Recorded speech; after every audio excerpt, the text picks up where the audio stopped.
Thank you for joining us for this episode of Take Notice, Amplifying Black Stories. I am your host, Allison Preisinger-Heggins. Take Notice, Amplifying Black Stories is a podcast exploring society, culture, and current events through conversation. We aspire to create an open, respectful, and equitable space where guests may feel free to share their truth and lived experiences. Our core values are rooted in community, connection, and personal development. Stories help us learn, relate, and grow. We are here to listen, to take notice. Thank you for being with us. I would like to acknowledge the land on which this episode was created. I would like to show gratitude to the traditional ancestral land of the Coast Salish people, including the Duwamish people past and present, recognizing that these names are not the original names of the people of these areas. I encourage listeners to research the land on which you live and are listening right now. Recognizing this is just the beginning. The more you explore, challenge, and learn, the more questions may arise, but this is how we grow and connect. Welcome. In this episode, I speak with Sedruola Maruska, an equity, inclusion, and diversity consultant and coach, host of the award-winning podcast Diversity Dish, speaker, and aspiring author. We discuss her experience moving around a lot as she grew up, her family and her parents' journey moving to the States, her career starting out as a graduate of Andrews University, becoming a conversational English teacher, a corporate trainer, and executive assistant. Her passion is helping people navigate culture and build equity and inclusion into their lives and communities. Thank you for being here, and please enjoy this episode with Sedrola Maruska. All right. Well, Sadie, thank you so much for joining me on Take Notice. I appreciate your time and you being here. We were just chatting and you were fighting through traffic to get to this interview, so I appreciate that. That's never fun. And you're over in Massachusetts, in Lancaster. Is that correct? That is correct. Thank you so much for having me, Allison. Absolutely. Yeah. Now, I went to school in Boston. Where is Lancaster compared to, like, in reference to Boston? So in reference to Boston, we are northwest of Boston, a little northwest of Boston. Okay. Yeah. We're outside of Metro West. So we're considered Central Mass, but we are close to also New Hampshire. So we're kind of a little bit north. Yeah, it sounds like, kind of in the middle of everything. You can hop around to wherever you want to go. That's nice. Yeah. Very cool. I'm over on the West Coast. I'm in Seattle, so a few hours earlier than you. Just a little bit. Yeah. So did you grow up in that area, or where did you grow up, and who were you surrounded by? I did grow up predominantly in the Northeast. I grew up in New York. I was born in New York. Then from 5 to 10, so about a 5-year span, we moved quite a bit to different places as my father was trying to make his way in this country. He's an immigrant, and so he was trying to get his education and trying to get jobs, and subsequently ended up getting his PhD at the University of Utah. So we ended up in Utah, and then we go back to New York. Oh, wow. My parents then moved to Massachusetts while I was in college. And so this has kind of been home since then, which is like over 30 years now. So it's been predominantly the Northeast, but we've been in the South. I've also lived on the West Coast. My husband and I lived in California while he was doing his master's. So for 4 years. So been all over this country. Yeah, sounds like. That's awesome. And predominantly, I was surrounded by my parents' friends and a lot of family. I have a lot of family. My mom had 6 sisters and a brother, and all had children. And so I'm very close to all my cousins, which is, I think, a gift that my mom kind of gave to me, or our moms, the siblings, kind of gave to us, because we're all very close. When people get around us, they're like, "Oh my God, you guys are so like," it's electric, really, is what it is. And so I've grown up bicultural. My parents are from Haiti, and I've grown up in a predominantly Haitian community, but of course, there were also Jamaicans and Bahamians and Trinidad and Tobagans. And so I've had quite a mix of flavors. And then, of course, you throw in there that we lived in Utah for 2 years. And then it's like, Yeah. there's a lot in there. Yeah. Sounds like, yeah. Do you have siblings of your own as well? Or are you only child? I do have siblings. I have my brother and my sister. I am the eldest. And then my mom's sister passed away in 1991. And so her 2 children came to live with us. And so I consider them my siblings as well. They're my cousins. Yeah. So there are 5 of us, and of which I am the eldest. So wow. Yeah. That's wonderful. Yeah. Are they all in the Massachusetts area as well? Or are they kind of spread out? Only my sister is in Baltimore. When my sister's okay. in Baltimore, the rest of us are here in Massachusetts. Mm-hmm. Yeah. That's nice. Then you can still hang and see each other quite a bit and be active in each other's lives. That's nice. Very cool. Yeah, it is very nice. Yeah. And I know my parents really enjoy it, which is probably the only reason they've stayed in Massachusetts, because for years they were talking about moving to Florida, but then they're like, but we kept saying, when are you doing it? When are you going? Oh, we'll go. And I think they were just happy to be able to have everyone around. So they've had their kids around and their grandkids around all the time. So it's like, why leave and make everyone have to travel? Then you only see them once or twice a year, when you can just be right in the mix and you can see them almost every day or every week. You watch them grow up. You watch them, my kids are the youngest. So I'm the eldest, but my kids are the youngest, which is really funny. My brother's children are all in college. My sister doesn't have any children. My other sister, my cousin, she has a daughter. She's in college. Wow. And my 2 kids, my son is in high school and my daughter just started middle school. So, oh, wow. Nice. My parents are happy to see everybody, because everybody comes home for the holidays, right, to the parents' house. And so they get to see them then, and whenever they come vacation. So it's really nice. That's really great. Yeah, I bet. Yeah, because why would you leave? That would be hard to leave unless you were like, I'm tired of all this family, which doesn't seem to be. That's not the case. Especially when you have grandkids involved, that shifts everything. I imagine. I don't have grandkids, of course, but. Right. So, it does, I think, for them, for sure. Yeah. Yeah. Do you know, so what was the motivation for your parents? Did they move to the States before you were born then, or was it after you were born? Before I was born. I was born in New York. Okay. And my parents moved from Haiti because at the time that they were there, or coming of age there was a dictatorship. And it was becoming a little bit more dangerous for them, because the way that I understand it is that my grandfather, my mom's dad, he had a store there. They were merchants, and it started to be where the people that were the police force, so to speak, would come in and they would just kind of take whatever they wanted and would kind of be like daring them to say anything. And so things were kind of getting a little bit tumultuous there. And so in order to have more opportunities, be able to feel safer, and also to expand, when my parents got married in June of 1967, my mom came to the United States right away.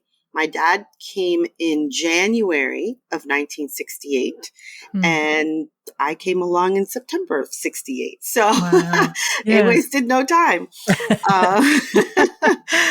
And so I love to hear my dad tell the stories of when they came here and how they kind of got through and got along, because it was about family helping each other come together. So many people living together and helping each other kind of get their bearings and move out. And everybody was able to kind of go from there.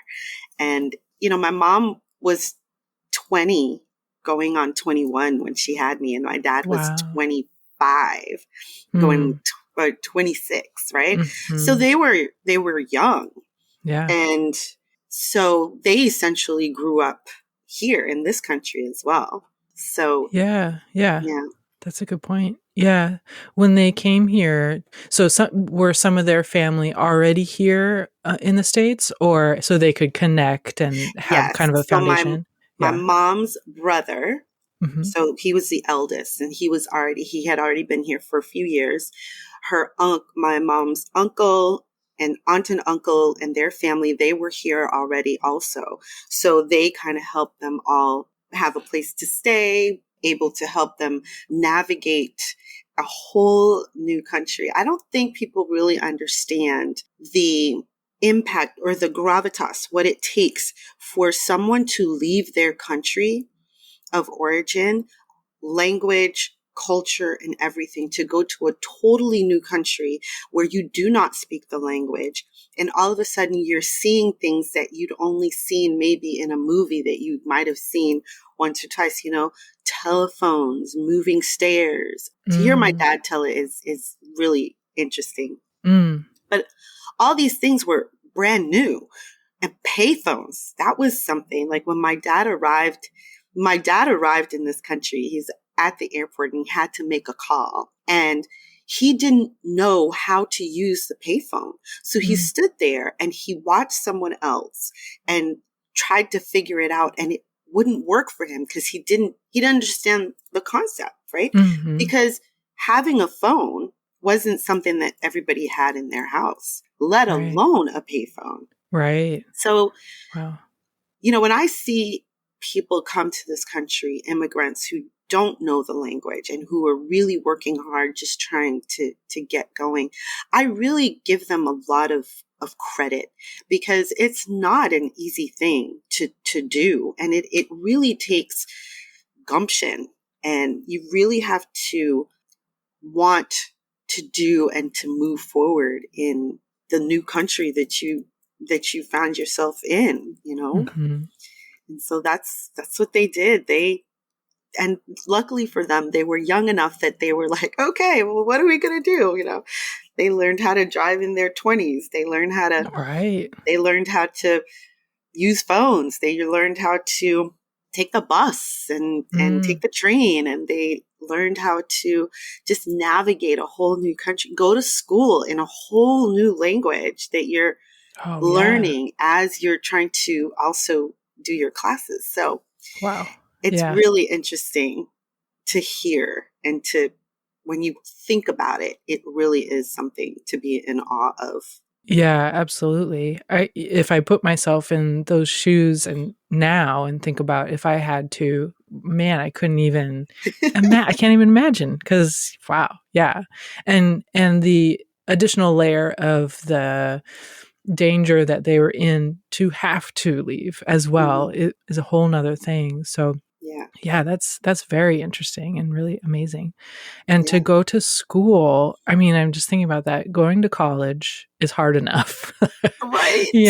And at that age when you're still sorting everything out and all these things. And then with a baby. A newborn. I mean, oh my gosh. And then to be taking these courses in a different language. Ugh, wow. That's impressive. Yeah. I have an episode on my podcast where I talk to my dad about his immigrant experience. Oh, wonderful. And he does talk about working and going to school, because there was no just going to school or work. You had to do both. Right.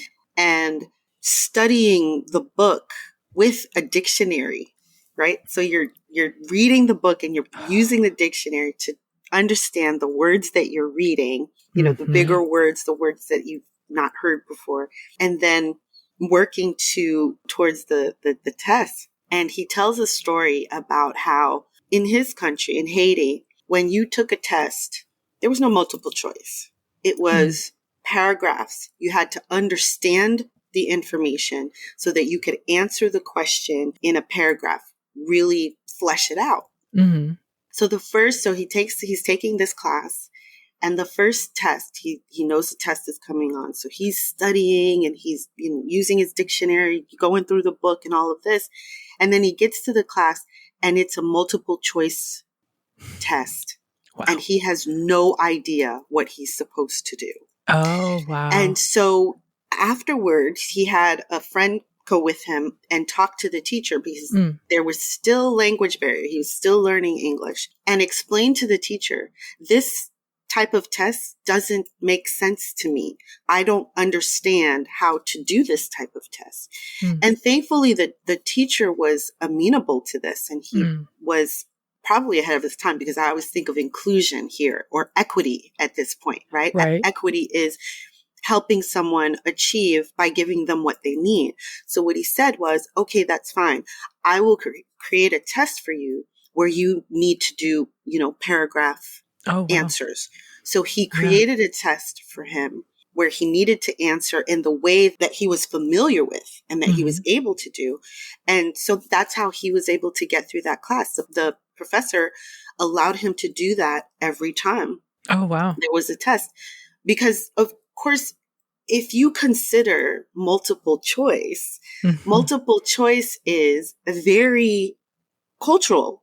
It's very cultural. There in other countries, I don't know that they use multiple choice. In other countries, they use a lot of, how do you process this information? What does it say to you? What does it mean to you? You have to really process the information. Whereas here, if we've got, what are we going to have on the test? Okay, you learn it, you do the multiple choice, and then you forget it, right?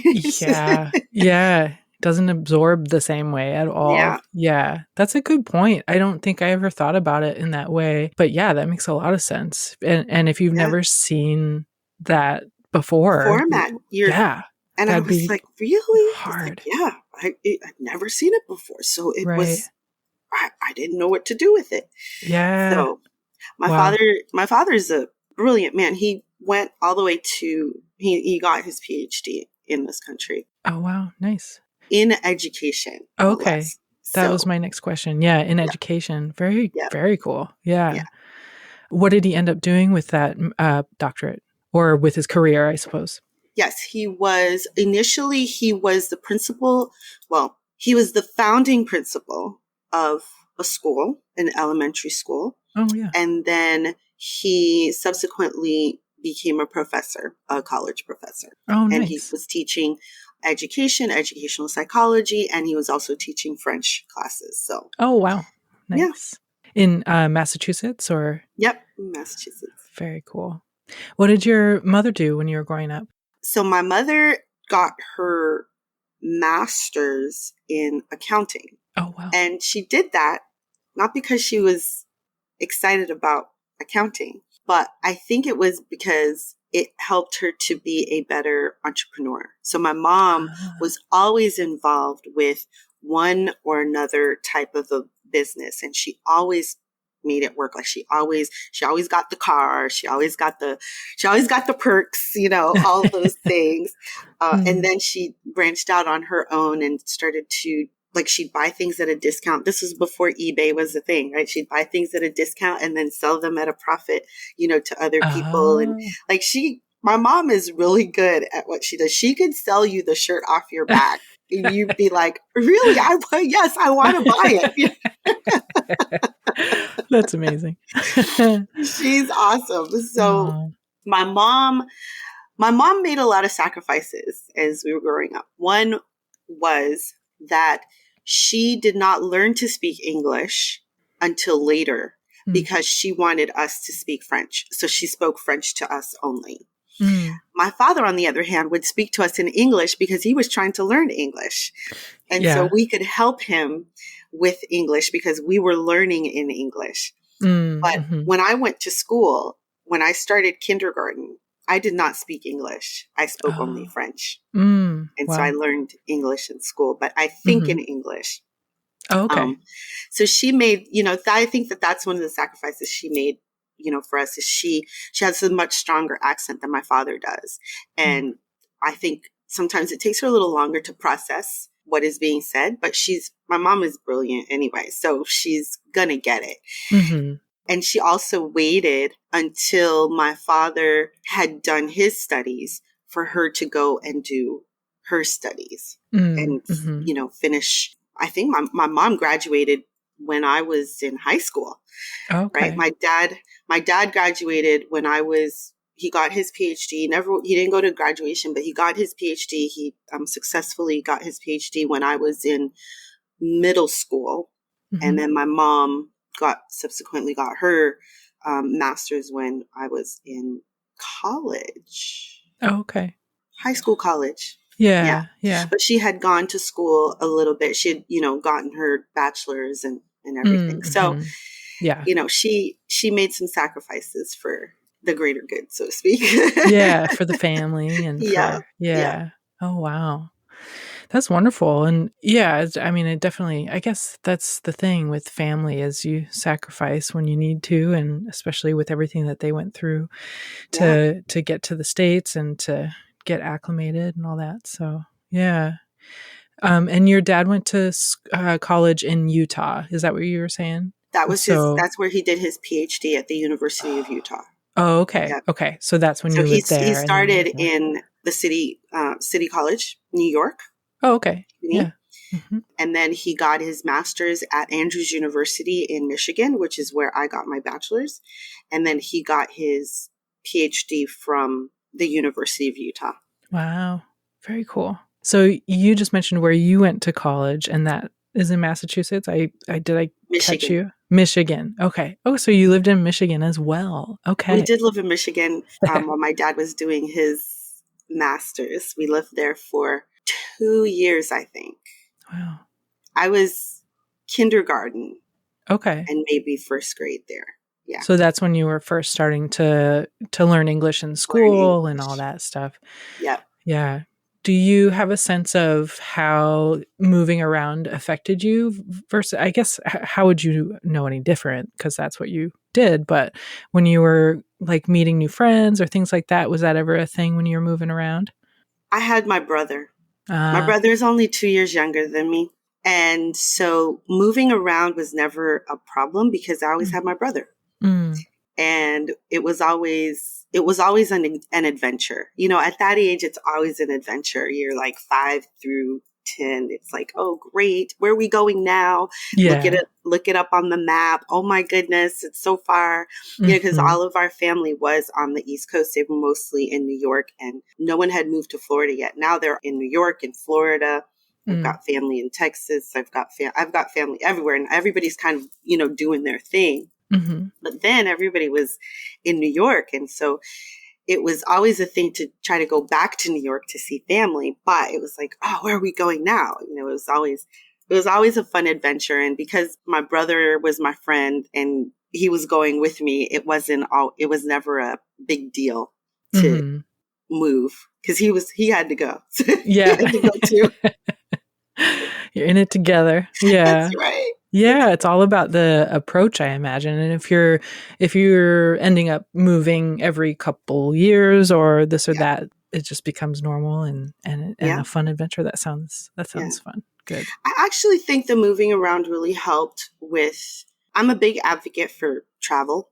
I don't care if it's to the next town or the next state because every place has their flavor. And I feel that the moving around helped me to really get a sense of that. Even though I was young, I feel like it really gave me a sense of you've got to move. You've got to see other places and meet different people in order to be able to relate to different people the way that they need to be related with. And so I think that really kind of helped in that regard. Yeah, that makes a lot of sense. Yeah, I can relate to that, and I completely agree too. I learned so much by living in different areas, and I'm back where I grew up, but at the same time, I still feel that urge to like, where else can I explore? Someday we'll see what happens. But yeah, it's important. Yeah, because you just never know who you might meet or what you might see, new experiences. I mean, there's so much. It's endless, of course. There's so much to learn. There's so much to take in. Where this, even if you just stay in the United States, I'll let you know the East Coast, the Midwest, the West, and the South all have different flavors. And I've lived in all of them, right? Yeah. I'm Northeast, Midwest, West Coast, and the South. I've lived in all of those different places and they all have their own flavor. They all have so much to offer. So going to these different places just expands your horizon and expands your ability to interact with different people. One of the things I talk about is how racism and segregation have really cost a lot of things. The cost of it is immense. And one of the costs of racism and segregation is that people don't know how to relate to each other because they only know what they see either on TV, on the news. They don't know how to relate to each other. So go relate. Go and be open to people. Go and be open to culture. Go and be open to new ideas and new perspectives.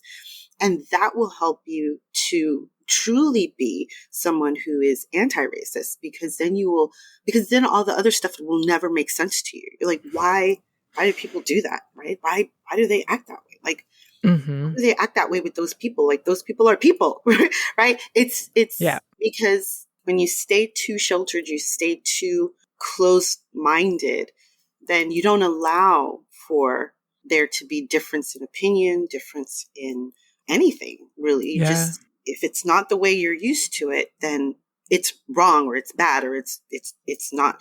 And that's not true. It's not true. Yeah. It seems as though many people are raised with that black and white mindset of like, it's either this or it's nothing, or it's this or it's wrong, and it really closes things off to all the possibilities. Like, there are so many ways of doing things and so many avenues of journeys that people are taking. Yeah. So when you travel, I agree. When you travel, that kind of breaks that down. If you're traveling with an open mind and heart. And that's exactly what I was going to say. You have to travel with an open mind. You can't travel and think that everything needs to cater to your way of being. Right. Because there are people who do that, who travel that way. They're I'm going to this foreign country, but everybody needs to speak English and they need to understand. Right. And it's no, you need to go with an open mind and understanding that their country is just as valuable as yours. Their culture, their language, their foods, everything that they do is just as valuable as yours. And it is your responsibility to acquiesce, because now you are in their house, right? You don't want somebody coming to your house and going, oh, you really should put that couch over there. You can't do that. Oh my gosh, why are your dishes like this? You need to change your dishes. And, why are you watching? You don't want anybody doing that, but that's what some people do. And they go traveling, they go to another country. They're like, oh my God, why? It's like, just enjoy it. The answers will come if you stay open and you allow for them to come to you. Yes, absolutely. Yeah. I'm interested in hearing about what you are currently doing and working on, but I have one question before that, which is, when you were in college in Michigan, was your family there with you, or were you off on your own in Michigan? I was off on my own in Michigan. Yeah. I loved that experience. I made some great friends that are still friends now. And it was good. It was, I think everyone should do that. That's another important experience to have, for sure. Yeah. It's a valuable experience. Yes. Yeah, absolutely. When you were what did you go to college for? What did you end up getting your degree in? Well, I started off pre-med, then I took biology, and that didn't work out so well. So I didn't do that. I ended up doing graphic arts. But the interesting thing was that I went to college right around the time that people were starting to use computers and moving away from the old ways of doing graphics and graphic arts and things like that. So as soon as I graduated, my skills were obsolete. I had never touched a computer to do any graphics whatsoever. Everything I did was manual. And so it was a very interesting time. And so I had to figure it out. I had to quick pivot, figure it out, because I was now done with college. I'm going to go get a job, and no one will hire me to do the thing that I was taught to do, because they're doing it on computers. And I had no clue about graphics on the computer. Sure. So it was a very interesting time. I was like, well, got to do what I got to do. It was kind of like when I came home from college one year and all the cars in the house were standard shift. Oh. And I didn't know how to drive a standard shift. And I said, yeah, you're not going to keep me home. I said to my brother, let's go to the parking lot over there. You're going to teach me how to drive your standard shift, because there's no way I'm going to sit around and wait for somebody to take me somewhere when I'm perfectly capable of driving and I can learn how to do this. Yeah. And so I did. So it was kind of the same thing when I graduated. It was like, okay, well, find me a computer, point me in the right direction. I'm going to figure this out, because there's no reason why I can't figure this out and, and move forward and get a job. And that's what I did. Yeah. Wow. Yeah. What an interesting time to have to transition to something completely new that you thought you'd just done with, well, at least the education part of. So what was the first programs that you had to learn on the computer? Do you remember? Every job listing. And of course this wasn't online, right? This was manual. This was like back in 91. I graduated in 91. So I was looking through the newspapers for job postings, and they wanted you to know PowerPoint and Excel and Word. And I was like, I don't know what those words mean. I don't even know what those words mean. What do they mean? And so when I figured out that they were software, I was like, well, I don't have that software. I was like, but I can answer a phone and I can type. So my first job was as a receptionist. So I answered phones and I could do messages, and there was a computer on my desk with, guess what? Excel, PowerPoint, and Word. So I sat there and taught myself how to use those software while I was answering phones and, taking messages and doing all those things because they were on the computer. And so built on that. But that's what they were looking for. And every graphic job that I was going for wanted you to know Adobe PageMaker. Oh, was it PageMaker? Okay. I think it was PageMaker at the time. Wow. Yeah. Man. And I got the software. I started to learn it. But then the pace at which they were accelerating the software was just too hard to keep up with. I couldn't keep up with the software updates, and now you can do this. Well, I was just trying to learn how to do this thing over here. Then now we can, and then of course that's what everybody wants you to know while you're still trying to learn the very basics of it. And so I was like, I just don't see how this is going to work. And so I was just like, okay, I did learn how to use PageMaker. I did learn how to use Illustrator basics and things like that. But I couldn't, I'd never got into the depth of it, right? Because I didn't have time. I had to get a job and I had to make money and I had to pay rent and bills and all these things, right? So it was a very interesting time. Yeah, sounds like it. Wow. What kind of graphics were you hoping to, what kind of graphic design were you hoping to do, or did you end up doing in some way, or what kind of got you into it, I guess, is my question. Layout. So initially I wanted to do desktop publishing. Okay. At the time it was desktop publishing. It was newsletters. You could use the font, the pictures, and all this, the headlines, all those things, put those together for companies. And then it was that's how they would communicate with their people. Of course, that didn't last very long because computers were evolving so quickly. Right. And it can email. And then I learned how to do some HTML, some of that, but it was just all so fast, right? Yeah. Some websites and things like that, but it's all just evolved. Now it's much easier to do it. Before, you have really had to get someone to get in there and code and do all these things for you. Now, a lot of it is drag and drop, right? Now it's so much easier. So it was just, I felt like I was just trying to keep up, just trying to do it, right? I could do layout and design. I did layout and design for different companies, for their brochures, for their newsletters, for just pamphlets, whatever it was that they were doing. I did some of that, but it wasn't the thing that I could continue to do because that job went away when computers took over and so. Yeah, it shifted. Yeah. Yeah. And I wasn't what you would call, I'm not an artist by any means. I was more technical. Okay. Right. I was more technical in terms of layout and design. Okay. I wasn't an artist to create logos and do all those things. So you couldn't shift to that necessarily. Yeah, right. I wasn't an artist. Yeah, that makes sense. Yeah. So tell me about your journey to, because that was back in the like right after college-y area of your life, right? So what kind of brought you to what you're doing now, and tell us about that. Ooh. All the things. That's a big question. That's a huge jump. That's like 30 years or 20 years. Right. It's really interesting. What brought me to doing what I'm doing now is really having been diagnosed with cancer. Oh, okay. You know, that's the easy, that's kind of the easy answer. I was diagnosed with cancer December of 2017. Okay. And spent 7 months out of 2018 in active cancer fighting, you know, chemo, double mastectomy, radiation, all the things.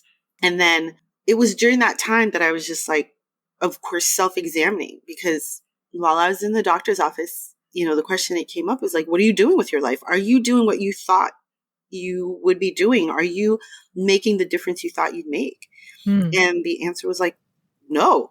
And so when the answer comes back, no, now you have to go, well, what is it that I'm meant to be doing? What is it that, you know, floats my boat? What do I want to do? Right. And so. And your doctor asked you that question. That's a really great question. No, not my doctor, me. Oh, you were asking. Head. Okay. I misunderstood that one. I was going to say that's a great question for a doctor to ask. No, it was me. I was having this whole conversation in my head while my doctor was answering questions that my husband was asking. Oh, sure. When she told me I had breast cancer, I was off to the races. They were there. Your brain and I was checked away. out. I was understood. So I asked myself, right? Yeah. And so I thought, okay, I'm going to stay open as much as possible to whatever the possibilities could be, which is what I did. And I was like, okay, I want to coach. It started as coach, and then it was personal development coaching. Then it was business coaching. And and I thought, you know what, if people are following me or if they're watching this progression, they're going to think that I'm flighty. Like they're going to think like there's, you know, what's wrong with her? But then I kind of got over it. I was like, well, you know what? Whatever it is, it doesn't matter, because what I'm doing is I'm staying open to the possibilities, and it's leading me somewhere. So I need to follow where it leads. And if people come along with me, that's fantastic. And if they don't, because they think that I just can't make up my mind or, you know, what have you, then that's fine too. But it's not for them right now. It's for me right now. For me, I need to figure it out. And so I got into where I wanted to do personal development. And then I was thinking, I really want to speak. I want to talk to people. I want to give people who maybe have gone through cancer hope for the future, because I know how that feels, and give them tools that they can use in order to get through, you know, what they're going through. And so I was telling everyone that I knew, I was like, oh, I would love to speak. I'm also doing coaching, back and forth, all these things. And then, of course, we went into lockdown. All that time, during that time as well, for a whole year or so, I was driving for Uber because I'd lost my job. It's a whole thing. I lost my job. My daughter was bored with school. I was like, I'll homeschool you. She's like, when are you going to do that? I was like, when I find a job that lets me stay home. And then I found Uber. And so I was Ubering. We were homeschooling my daughter, and I was formulating. Then 2020 came, and no more Uber. Right. Yeah. Right? Everybody's home. My son, under duress, is home, has to do school at home, and he just can't stand it. My daughter is very used to it. So she's like doing her work. And I'm going, okay, this is an opportunity. But of course, there was a lot of trauma, collective trauma. I think we all went through this whole thing. And I kept telling myself that I am not lazy if I don't push forward in this time. Yeah. I am listening to my body and to myself. And that is one thing that I learned from cancer. Listen to your body, listen to yourself, because you're the only one who knows, and your body knows what you need. Everything else out here doesn't matter, right? If you need to take a moment, if you need to take time, if you need whatever it is that you need to do that, so that you can be okay. Because if you're not okay, you can't give your best to the world. that was March. Everybody went into lockdown. And then May, George Floyd happened. And all of a sudden it's like, Sadie, you want to speak here? You want to speak here? And I was like, yeah, I'll speak. Mm. And so it just kind of evolved from there. And here I'm speaking about social justice. I'm speaking about equity. I'm speaking about inclusion. And I'm reading voraciously, and I'm learning, and I'm going, oh my gosh, there's so much here that resonates with me so much. I understand it in a way that everything else didn't fall into place. And so here I am. I'm like, this is the space. This is my space. And so it was in 2020 that I started the podcast, Diversity Dish, so I could have conversations with people about things that we failed to talk about, that we're afraid to talk about, or that are sometimes hard to talk about. And from there, I'm doing consulting, doing some coaching, and that's the quick version of how I got to where I am right now. Yeah. Yeah. So I'm going to jump. Sorry, sometimes I jump around with this That's whole okay. thing. So what jobs were you, give me a sense of, after you're done doing some of the graphic design stuff, or the receptionist stuff, to learn the graphic design stuff, like Yeah. what kind of led you to where you were at in 2019, 2020? What was some of the work that you did in the meantime? So when I was in college, I'd gone to Korea to teach conversational English. So I had been a Oh, wow. conversational English teacher. Mm-hmm. When I came back and I graduated, I was doing the receptionist thing. I became an administrative assistant, and then I did some of the graphic work. So I was doing that as a freelancer. Then I got a customer service opportunity. So I did that. And then from that customer service opportunity, I became a group administrative assistant. And then I became an executive assistant within that same organization. And so I remained as an executive assistant for many years. Actually, that was where I was. I was in the C-suite, working with the executives and just basically keeping their heads on straight. Prior to that, I have to say, no, after that, I did some corporate training. Because remember, I had been a teacher. My dad was also having me teach some ESL classes at the college where he was. Oh, nice. And because he was doing the ESL program, English as a second language program there. And so he had me teaching ESL classes because I'd been a conversational English teacher in Korea. So then I went to a company. I started as an admin assistant, and then I went into corporate training. So I was creating training programs on proprietary software that they were developing for their company, and then doing the training for that software to the employees. I've done so many things. And then I was a marketing consultant with my cousin because he was starting a company, and I was like, let me help you, with the marketing. Let me help you figure out what your business is, what, the marketing is. And after that, I was working temp for a bit doing, it's called presentation assistant. But of course, this is where you're doing the desktop stuff. Basically it was at, oh my gosh, I can't even, why am my brain just went off. It was doing presentations, creating presentations for bankers for, oh gosh. Like finance kind Yes, it of was in the stuff? finance. Yes, it was in New York. It was a finance stuff. And so I was doing that for a couple of years, and then met my husband there. We got married, went to California so that he could do his master's, and I was an executive assistant there. Then we came back here, and I was doing executive assistant work. And then my last job was as an order administrator and also an HR generalist. So I did onboarding, screening, all those types of things. So all of that together has really helped me in what I do, because I can speak to an audience, I can teach, I can create presentations and deliver them. And I'm really good at just kind of absorbing information and making it easy for people to understand. So all of that together has brought me here. Wow. And I often think about that, because sometimes when you're looking for a job and people look at your resume and they're like, well, you didn't do exactly exactly down the line. It's like, yeah, but what are the skills that you need? I think that companies really fail at this. They do not look at what skills people bring rather than just the jobs that they've had.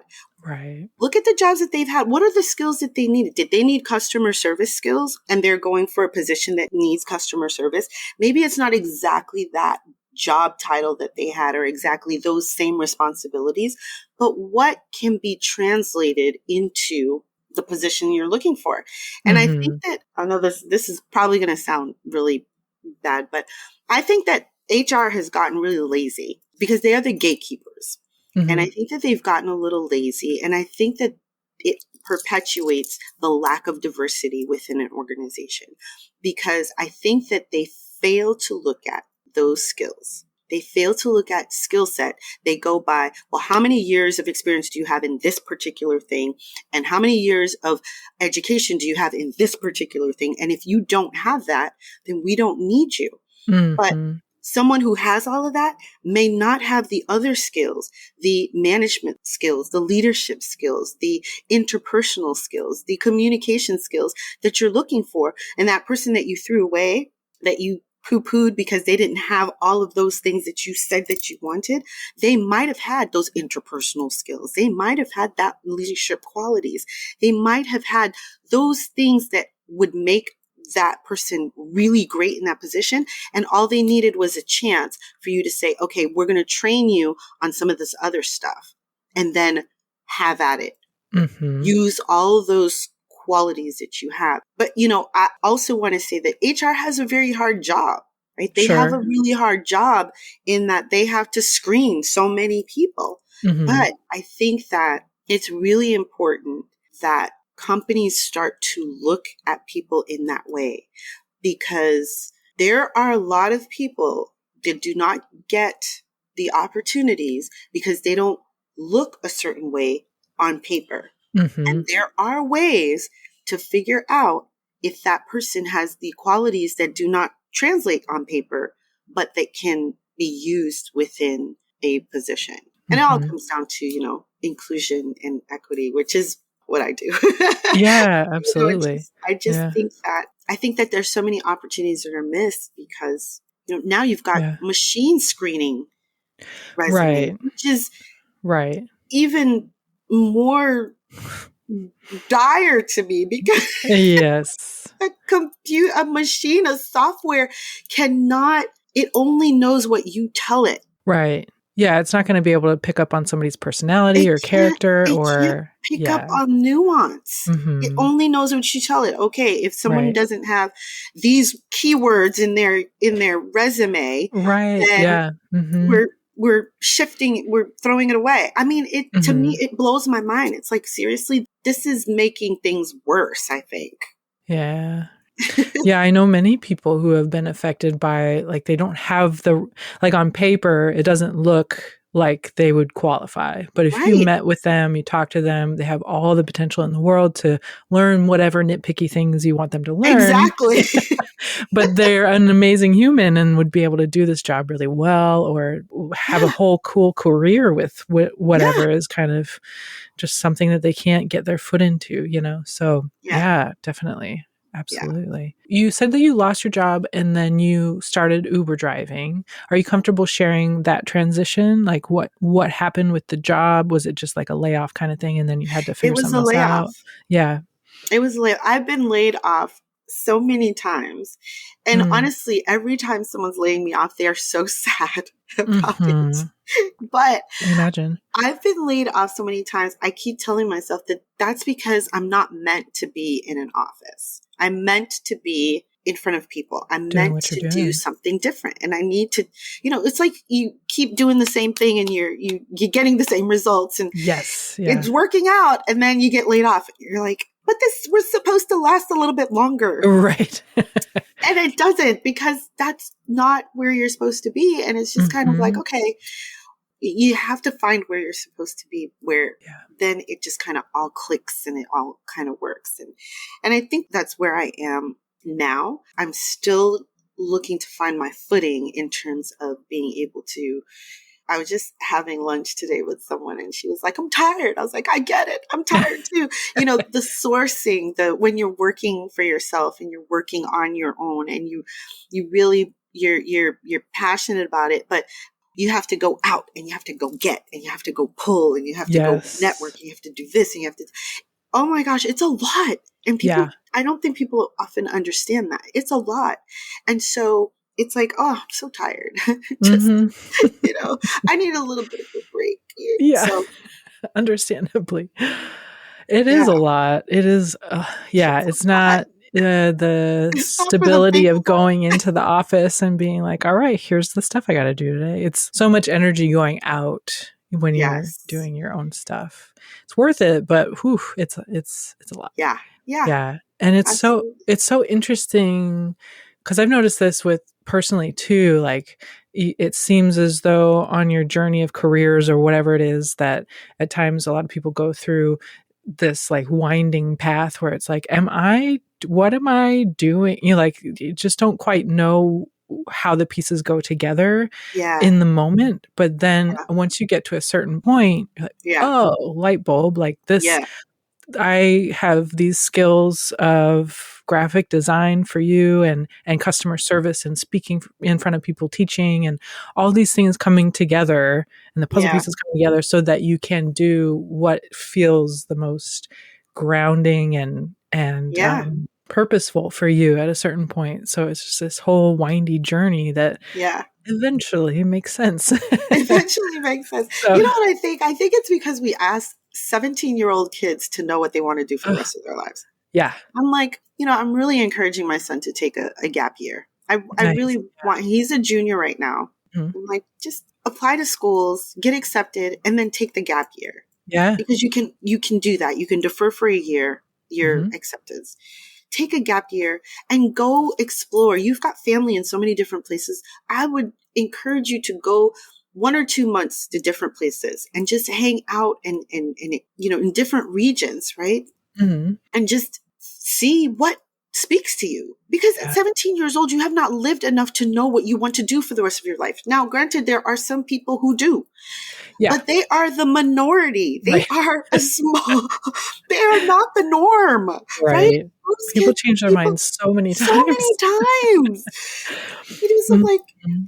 we ask people you got to know after they have done nothing Yeah. in their life. Right. They've gone to school. They've Yeah. done nothing but go to school. And now we want them to tell us, what is it that you want to do for the rest of your life? Right. I do Right. not ask kids, what do you want to be when you grow up? I do not ask that question anymore. Yeah. Because I think kids don't know.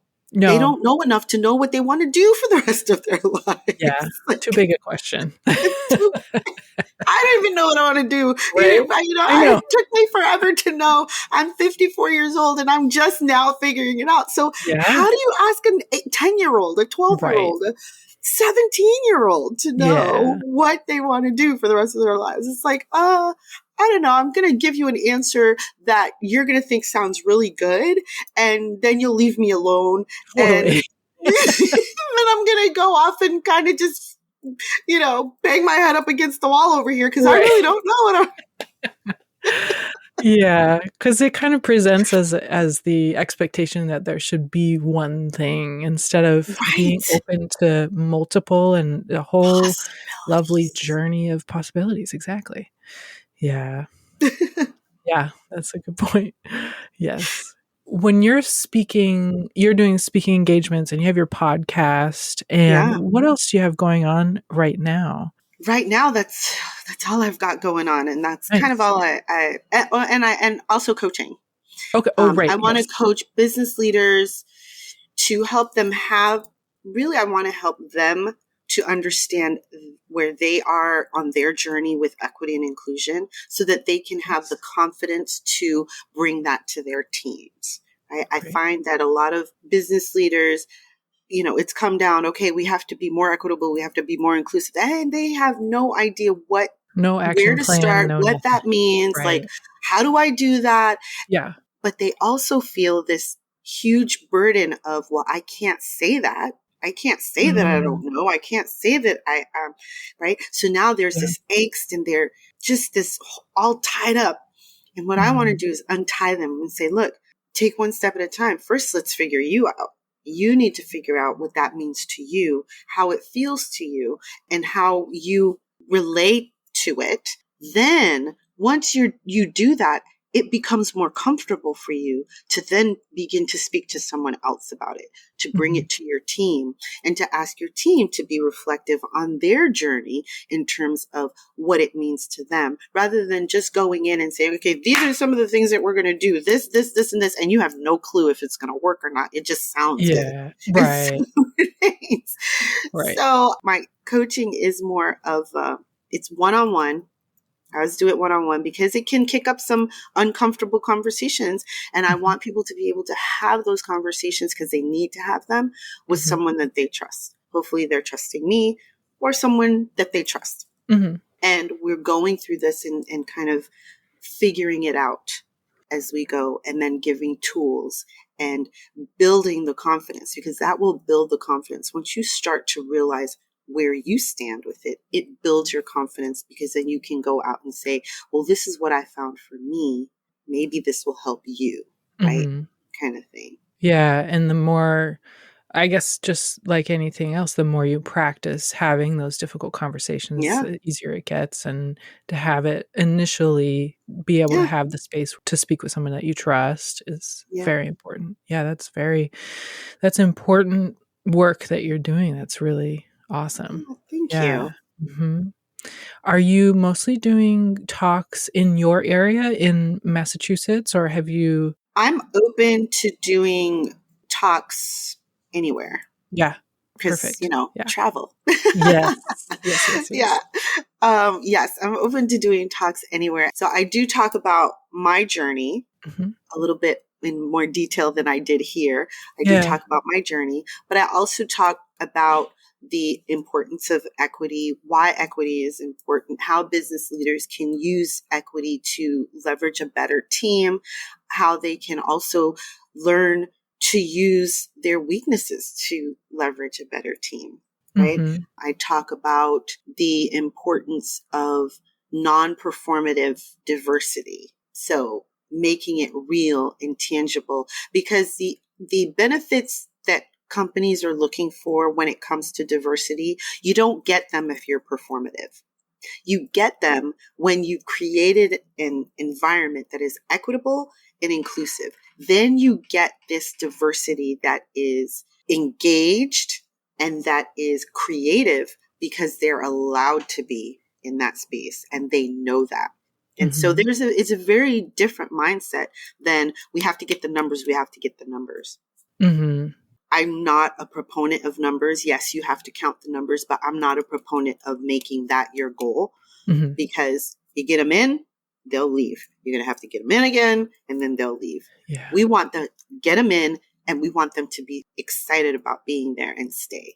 Yeah, absolutely. Do you have an example in mind of someone that you've worked, or someone or a company that you've worked with that has kind of been able to make that shift, or an example of your in your own experience of working for different companies where that shift has happened, or anything like that? Yeah, I was working with a company the past couple of years that I think they've really worked hard, and they've really come to a place where they are beginning to, they're already working on being more anti-racist, being more inclusive, but they were realizing that there's so much more work to be done. And I suggested to them, I said, look, you need to hire someone whose work this is, because you cannot do this work piecemeal. You do this part, you do this part. It's never going to work. You're never going to get anywhere, and you're never going to be able to unify the organization and not have someone that holds you accountable for those things that you say you want to do. And they did that. And in doing that, I think that they sent a very strong message to everyone within the organization that this is important. And as they're moving forward, they're allowing this person and listening to what this person has to say, which is so important, right? Because you can go in and not get support, and then it's like, well, you failed. No, you didn't fail. The organization failed because they didn't give you the support that you needed. So I'm really excited to see what happens with them, because I think that they're moving in the right direction. They've got the right idea. They're definitely not interested in being performative, but definitely wanting to make a change and listen to their people. And, that was another thing. I find communication is really key and not very good in most companies. Yeah. So you got to really get into that communication part, so that it can be like, yeah, that's what needs to happen. Yeah. There's so many mirroring examples in my brain as you're explaining this of organizations or companies that I know of. And it's interesting that, you're across the country and having similar experiences. It's all related. It's all the same. And it's interesting how much it comes down to just like the basic fundamentals of things that kids are supposed to learn in kindergarten or like, how do you communicate? How do you share? How do you whatever, I mean, obviously you're not going to be emotionally mature at 5 years old or whatever, but sure. But you still learn it, right? I have my latest podcast episode is really interesting because she's a communications expert and we talk about communicating, and it's so interesting because it's like, there's so many ways to be able to communicate. First of all, listening is so key to communicating. Listening without the intention of responding, just listen to hear. And then the other thing that we talked about is, if someone is not understanding what you're saying the first time, change the way you say it. Right. Adjust the way you're saying something so that they can understand. Right? And I find that people will say the same thing over and over and over and over. And it's like, that's the part I don't understand. Can you just find a way to help me here? We have another path we can use. Yeah. Right? Yeah, totally. Oh, wow. Do you have a recommendation just off the top of your head? I didn't prepare you for this or anything, but of books or things to watch or anything like that you recommend to people if they're interested in learning more? Or well, first of all, I really like the show, and I haven't watched the recent episodes yet, but the first few seasons of All American, I find that the first few seasons of that show really help to, I suggest it for high school kids because it helps you to kind of understand what happens sometimes when we're talking about discrimination, racism, exclusion, inclusion, all those different things. They have really great themes around that. All American. I love that show.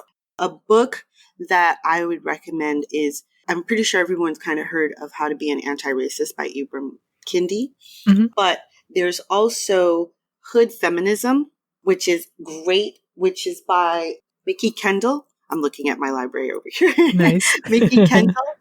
But those are really good books that I would definitely recommend. I hadn't heard of the All American show, so I'm going to check that out for sure. And you said it was the title is. Oh, it's on Netflix. Okay, it's on Netflix. It's a CW show, but it's on Netflix. You can watch the past seasons on Netflix. Perfect. It's really good. Yeah, I look forward to checking that out. Nice. And then you said the title of the second book that you mentioned is called Hood Feminism. Hood Feminism. Okay, perfect. Yep, which talks about the intersectionality of women and how the feminist movement leaves behind women who do not fit into the white female, middle-class female box. It kind of leaves behind a lot of people because there are so many people who would benefit from a feminist movement that was all inclusive, right? And because we don't all need the same things, because we all have different needs based on our community and our culture and our intersections, all of our intersections, right? And we have to also include our trans sisters, and our trans sisters are often left out, and especially Black trans women. And so she talks about those different things. And I think it's a really good book to read because I think it's so important to get different perspective, because there's so many things that we don't think about because they're not our reality. We don't have to think about them. But if we could just know just a bit, enough so that they matter to us, so that we can be aware, that in and of itself will help us to move in the right direction. Yeah, thank you for sharing those recommendations. I appreciate that. I'm definitely going to check those out, and we'll share those in the show notes as well so people can just click a button. Speaking of the show notes, I'm interested in your podcast as well and how you got that started and how it's been going for you. It sounds like we got our podcast started around the same time. I was in the fall of 2020. So it was in the fall of 2020. Exactly. So I started in the spring of 2020. I started doing something live on IG called Wednesday Wind Down, WINE. And what I was doing, I started it because my niece, she had a business and she was like, "Oh, Auntie, I haven't really talked to anybody about it." And I was like, "Honey, let's get on a live and let's talk about it. Let's, get people knowing about it." And so I did it with her and I was like, I'm going to do it for somebody else. And so I started reaching out to different women. Oh, nice. We started talking about their businesses. It was just we were home. We were doing what? Nothing. Right. So I was like, let's just do this. That's great. And then so I ended it early summer because then summertime, everybody was able to get outside. And so we were doing other things. And I was like, I just didn't have time. And a friend of mine was starting her podcast in the summer. And I was one of her launch partners. And I was on her podcast and I was thinking to myself, people need to have conversations. Gosh, we need to have more conversations about some certain things, like things that people just don't think about. And it was literally August of 2020, mid-August. I said, you know what? I'm going to start a podcast. I'm going to start it on my birthday. My birthday is September 25th. I was mid-August. So I was like maybe 4 or 5 weeks away from launch. So I talked to as many people as I could because I'd been on a few podcasts. I talked to them about software, talked to them about how to get it done, what to do, what best practices, this, that. Got it all together. And I launched with 6 short episodes on September 25th. Now, mind you, my birthday in 2020 was on a Friday. I launched my podcast on a Friday, which is probably like the worst day you could pick. But I was like, I'm going to do it and I want to do it on my birthday. I don't care if it's a Friday. There you go. Yeah. I launched on a Friday and I showed up on the charts at number 65. I was so thrilled. Yes. Amazing. It was awesome. Perfect. Wow. And then, so I've been going ever since. And so now we're winding down season 2, and next February, I'm going to start into season 3. And last year, actually 2021, I submitted one of my episodes for an award and I got it. Oh, so congrats. It is an award-winning podcast. And Wonderful. I was very excited about the award because it's an award that was for technical and mixing and all of that. So all the technicalities that go into creating a podcast episode plus the content, I do it all. And I got an award. And so that was very affirming. Awesome. I was very like, oh my gosh, that's so awesome. So I think of all the things that I do, my podcast is the one thing that uses all of my talents. I get to speak to people.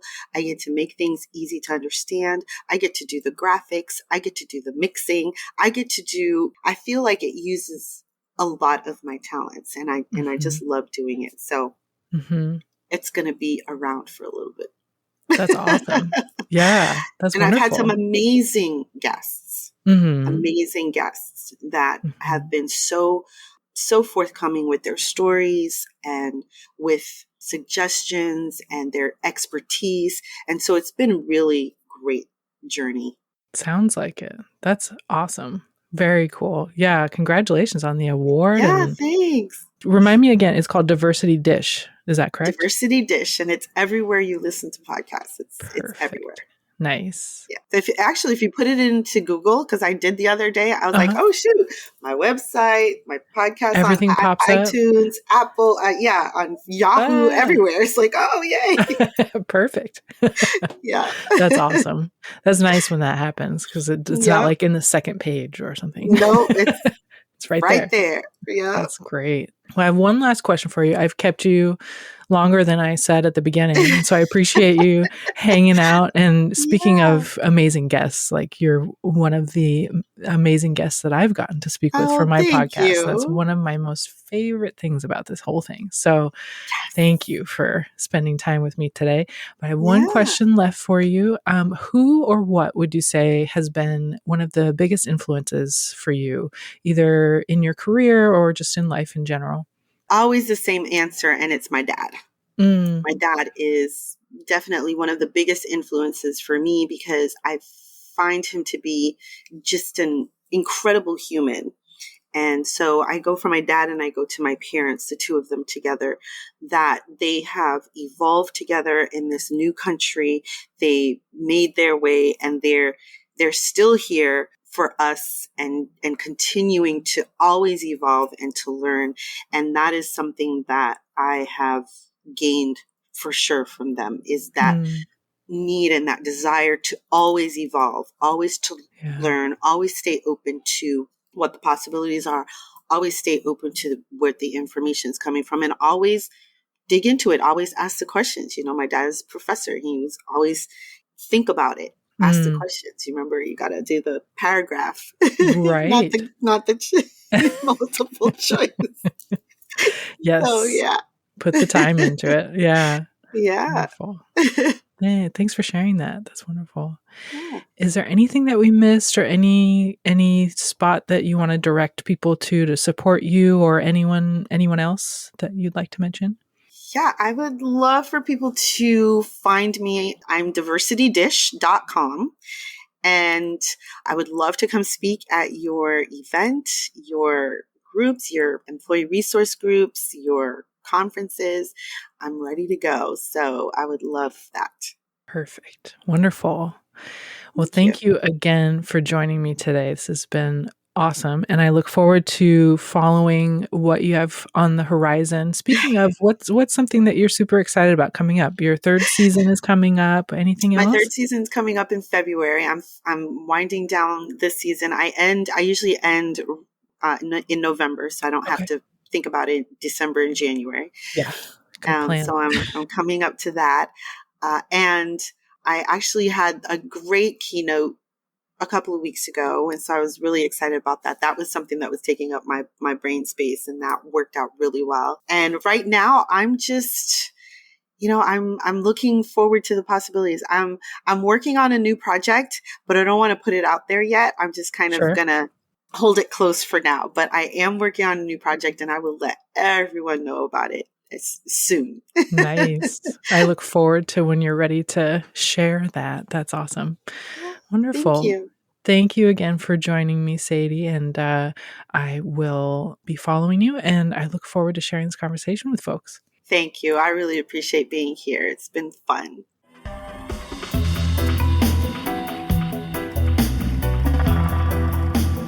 Thank you for joining us for Take Notice, Amplifying Black Stories.